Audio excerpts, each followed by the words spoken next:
Hello students, welcome to our channel Karthik Max and Chem Tricks. Now in this video we learn about 12th standard chemistry unit 7 chemical kinetics book back question number 4. What is the question? Define half-life of reaction. Show that for first order reaction half-life is independent of initial concentration. ஒரு வினையின் அரைவால் காலத்தை வரையறு. ஒரு முதல் வகை வினையின் அரைவால் காலம் துவக்க செறிவை சார்ந்து அமைவது இல்லை என காட்டு. So the first line கான ஆன்சர் என்ன அப்படின்னு பார்த்தீங்கன்னா the time required for the reactant concentration to reach 1/2 its initial value.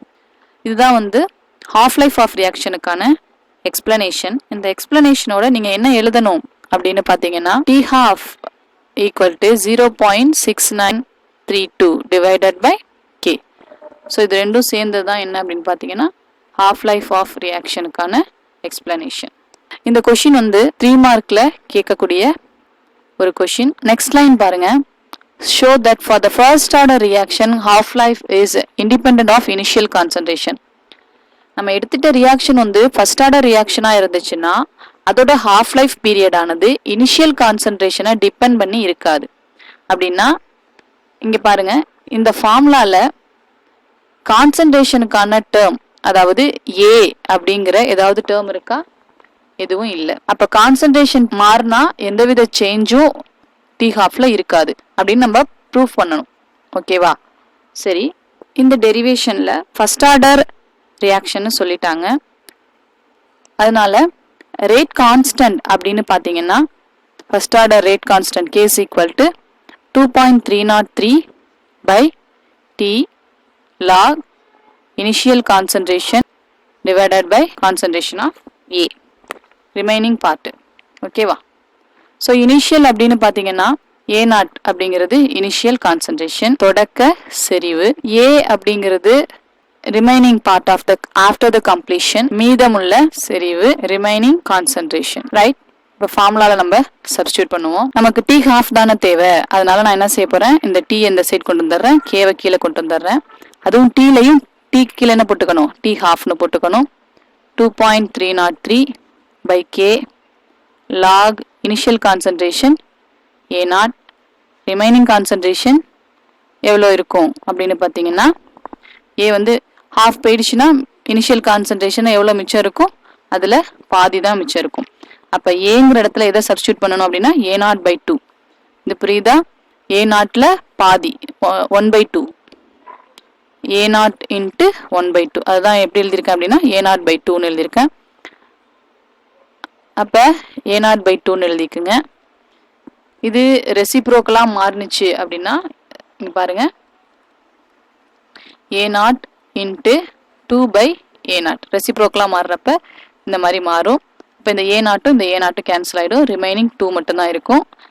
அப்ப T half equal to 2.303 by K log 2. பாருங்க, T half equal to 2.303 by K log 2. log 2 ஓட value உங்களுக்கு தெரியும் என்ன அப்படின்னு பார்த்தீங்கன்னா 0.3010.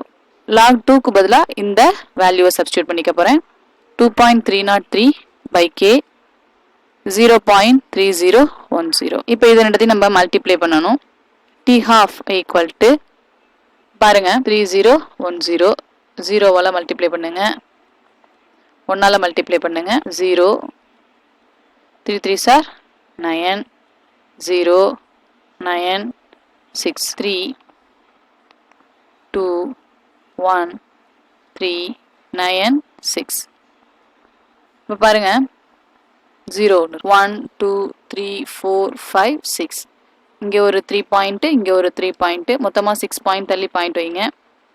நமக்கு ஒரு 4 நம்பர் மட்டும் எடுத்துப்போம். எடுத்துட்டிங்கன்னா 0.6932. இங்கே 3 இருக்கு, 5க்கு மேலே இருந்தால் இங்கே ஆட் பண்ணணும். 3ங்கிறதுனால இதை நெக்லெக்ட் பண்ணிட்டேன். பை இந்த கேவோட வேல்யூ அப்படியே போட்டுக்குவேன். So T half life of reaction is equal to 0.6932 by K. இந்த ஃபார்முலால நம்ம எடுத்துக்கிட்ட எந்த ஒரு இனிஷியல் கான்சன்ட்ரேஷனோட வேல்யூவும் இங்கே வரல. A0 அப்படிங்கிற அந்த வேரியபிள் அப்படிங்கிறது இங்கே வரல. ஸோ அதனால ஹாஃப் லைஃப் பீரியடை ஃபர்ஸ்ட் ஆர்டர் ரியாக்ஷனுக்கான half life period does not depend upon the initial concentration. So initial concentration எதுவா இருந்தாலும் half life period அப்படிங்கிறது first order reactionக்கு மாறாது. So it is a independent அப்படின்னு நம்ம ப்ரூவ் பண்ணியிருக்கோம். ஸோ ஸ்டூடெண்ட்ஸ், இந்த வீடியோ உங்களுக்கு யூஸ்ஃபுல்லாக இருக்கும். யூஸ்ஃபுல்லாக இருந்துச்சுன்னா லைக் பண்ணுங்கள், மறக்காமல் சப்ஸ்கிரைப் பண்ணுங்கள். தேங்க்யூ.